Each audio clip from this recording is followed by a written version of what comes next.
Greetings everyone and welcome to Spacing Out. I'm Jason McClellan. And I'm Maureen and Elsberry. Thanks for joining us.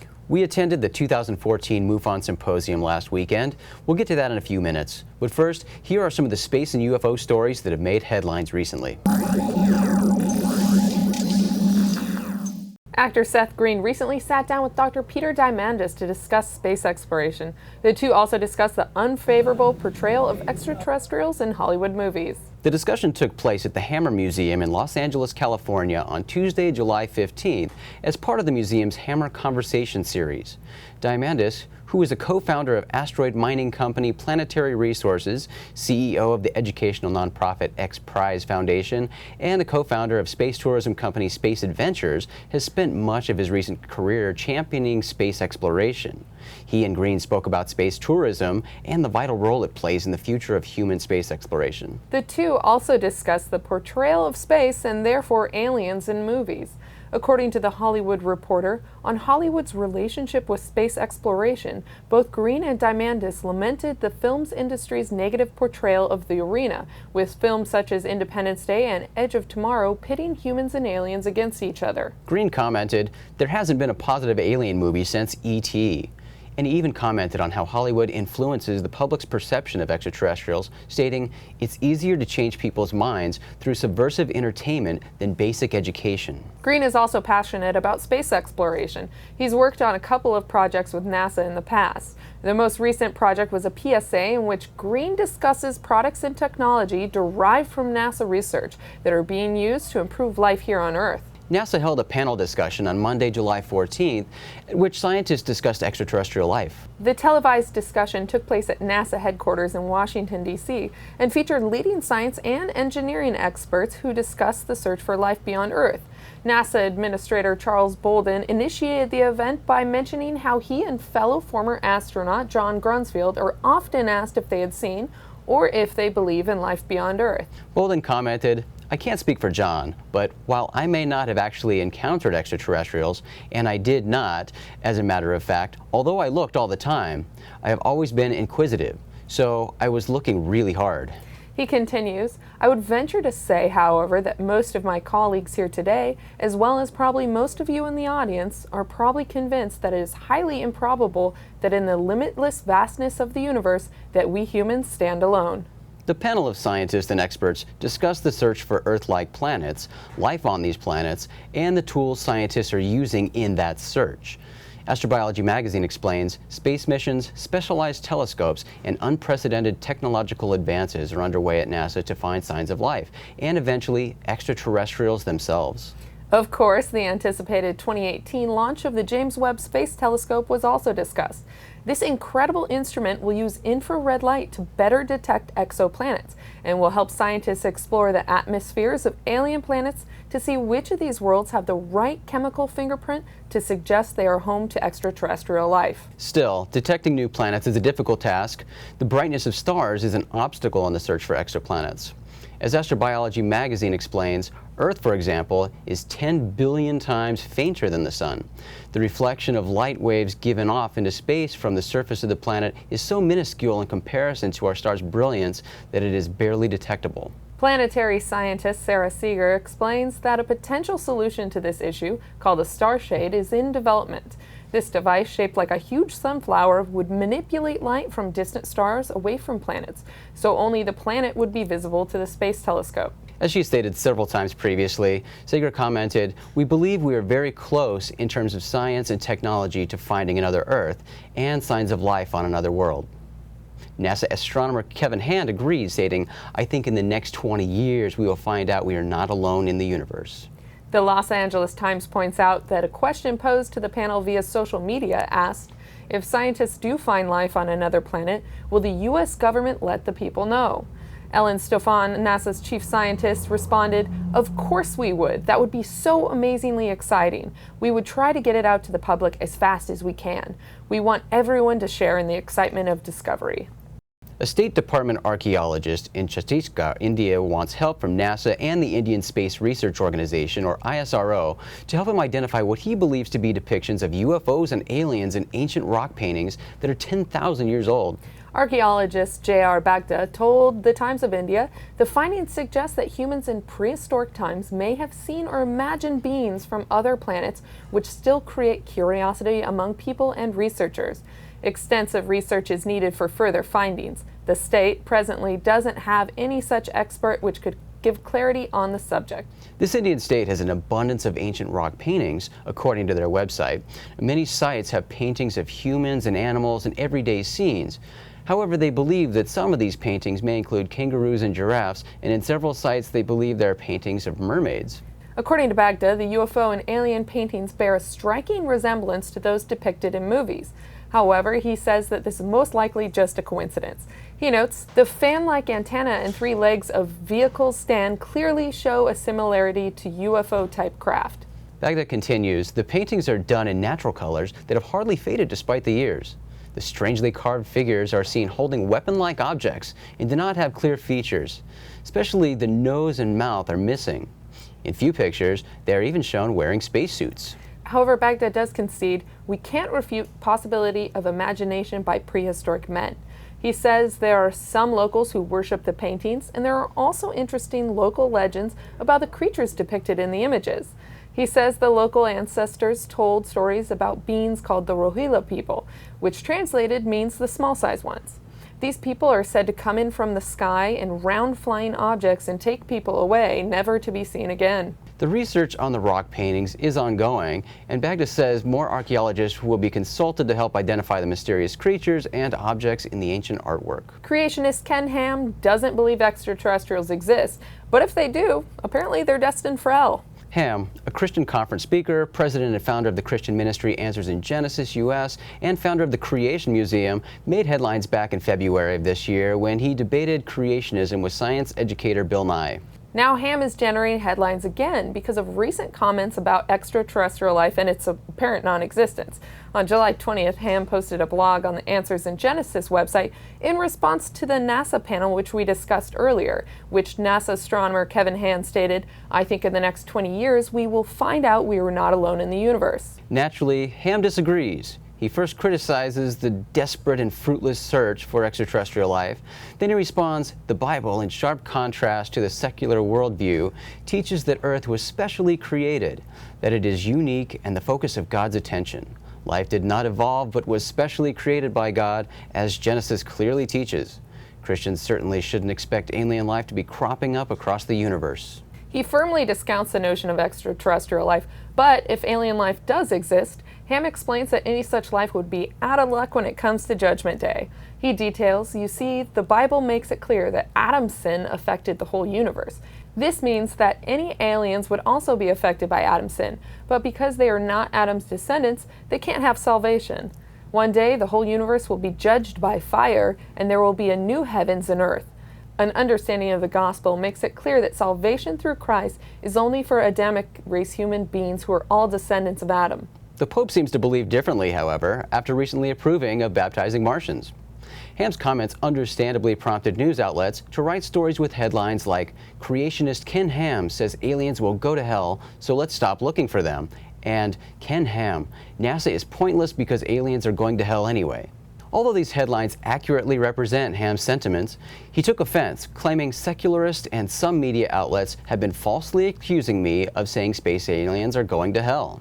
He feels these headlines unfairly represent his comments because he doesn't believe in aliens. So in response to these headlines, Ham posted a video with Answers in Genesis astronomer Dr. Danny Faulkner, in which the two searched the heavens for aliens using a telescope. The point the two are attempting to make in the video is that NASA should keep looking for extraterrestrials because they won't find any. And that lack of detection only bolsters Ham's aliens don't exist position. And, I mean, of course, this story is just completely ridiculous in the first place. Okay, I got to start with this video when they're attempting to make this point. Right. They're not actually even looking through the telescope at any point in this video. They just have the telescope there. They set up their cheesy comment like, "Have you found any yet?" Nope.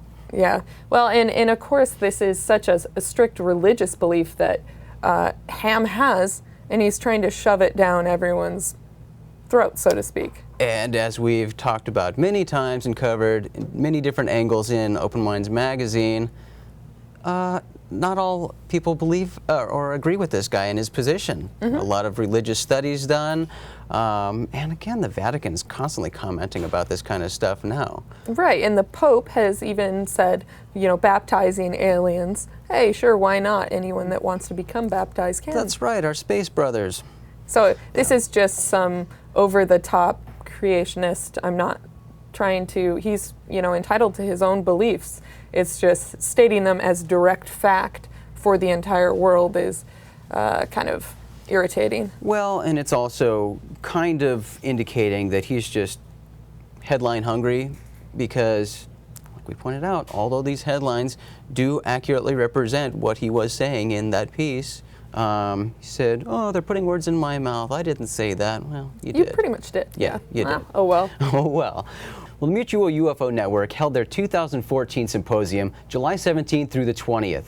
This year's event marked the organization's 45th annual symposium, and Open Minds was there to cover it.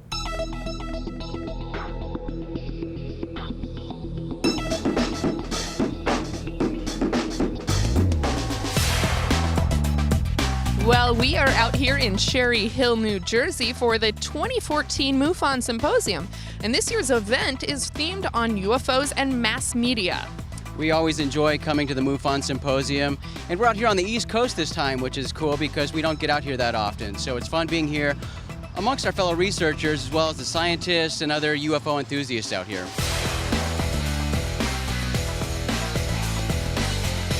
When it comes to UFOs, I don't think that I've ever seen TV shows in the media say we can't talk about this. It's a very hot topic. Everyone wants to do a UFO show.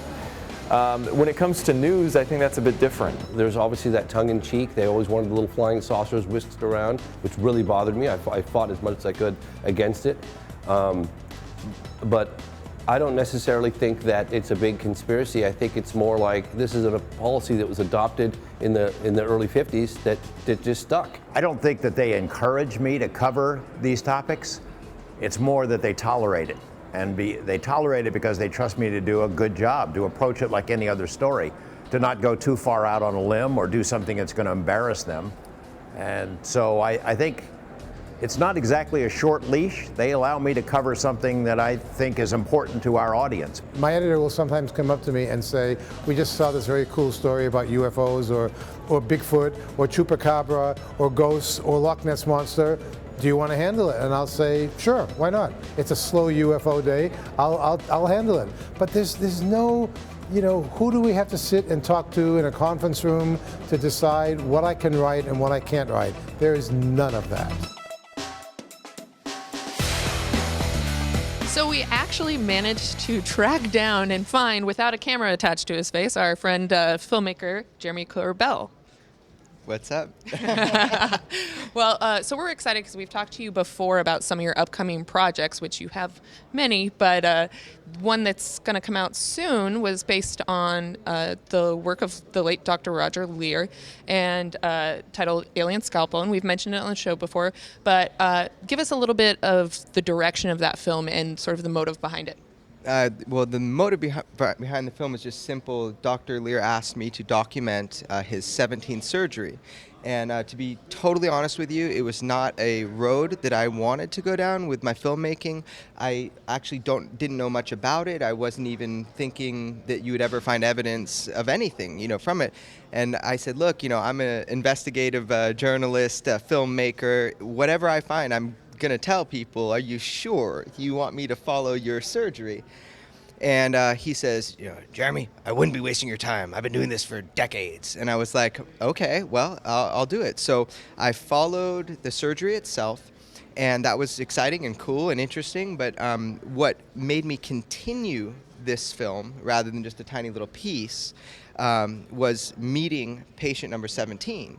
And he was a awesome guy, just, you know, normal everyday guy. He was not obsessed with this whole world that we're obsessed with, that we're interested in, and he was so intriguing to me as an individual that I decided, well, let me continue this path, not ever knowing what the results would be from the alleged implant removal surgery. And so I followed that path, and now we're at a very interesting place with that film. And I you know, watch the film. It will be coming out.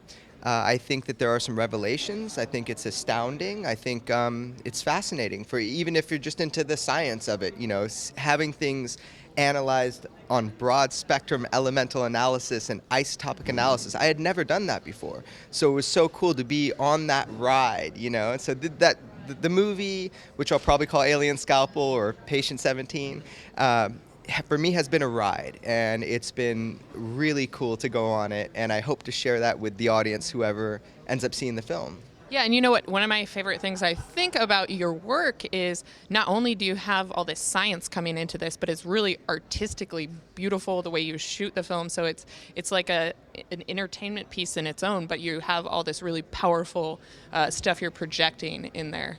Thank you. I'll take that. And from what I've seen, you're a great storyteller, and that's something that I appreciate as a viewer is you go into this thing that's a really interesting topic and you're exploring, and as a viewer I feel that I'm exploring with you going through it. So congratulations on that. That's a difficult task to achieve. Well, you've seen a little bit where other people haven't seen. So. That's right. But yeah, that is the method, right? Is you want people's curiosities to become weaponized. That's what I like to say, because that happened to me. About all these subjects. I'm not trying to push an agenda or anything. What I'm trying to do is take a subject matter which is absolutely complex and be able to bring it to a place where, look, my mom could watch it, she was interested in it, as an everyday viewer, just somebody saying, wow, this is fascinating. If nothing else, people are claiming to have these extraordinary experiences. Normal people claiming to have extraordinary experience. And then the question is, all the energy that's put into that, where does that come from? Where do those motivations come from? And if you can go on that journey with me, just from a human standpoint, just looking at these cases and these individuals and these life stories, they're touching, they're powerful. And then with the scientific capabilities to know these days what something's made of, it's a really fun journey. And hopefully you do get to go on that journey with me. And you will find yourself arriving at places you never expected to be led off. Nice. So when do we get to go on that journey with you? Do you have a release date, and can you announce where that will be released?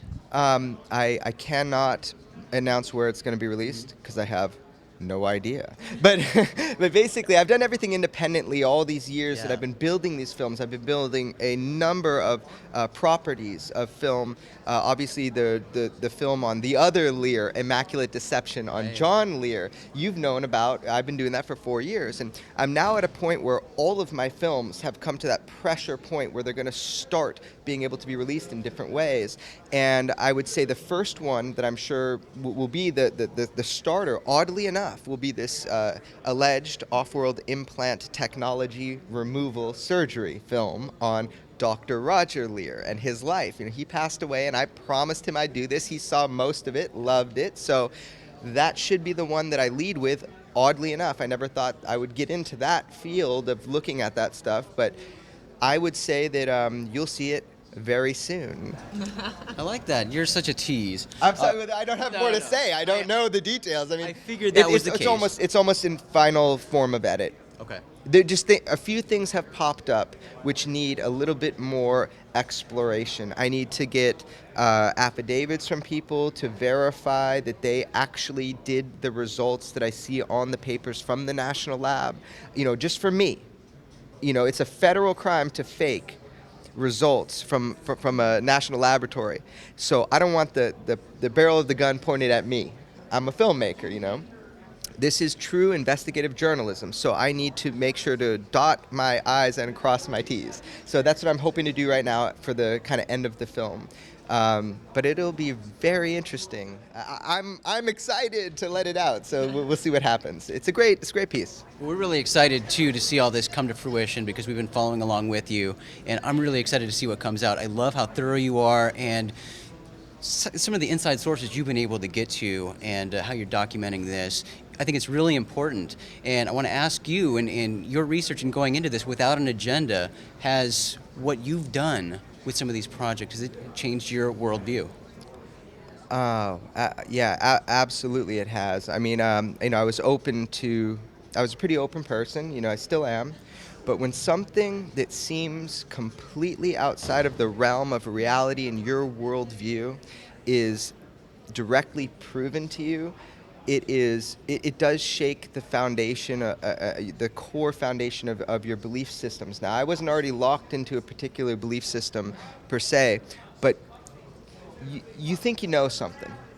But when you have definitive proof and you experience it, it's like everything else you thought before was changed. I mean, you feel it anew. I mean, I've had the hair raised on my arms and neck throughout these movies that I've been making, through these experiences on both films, in ways that it's like you've heard it the first time. It's no longer words. You know, these things have validity.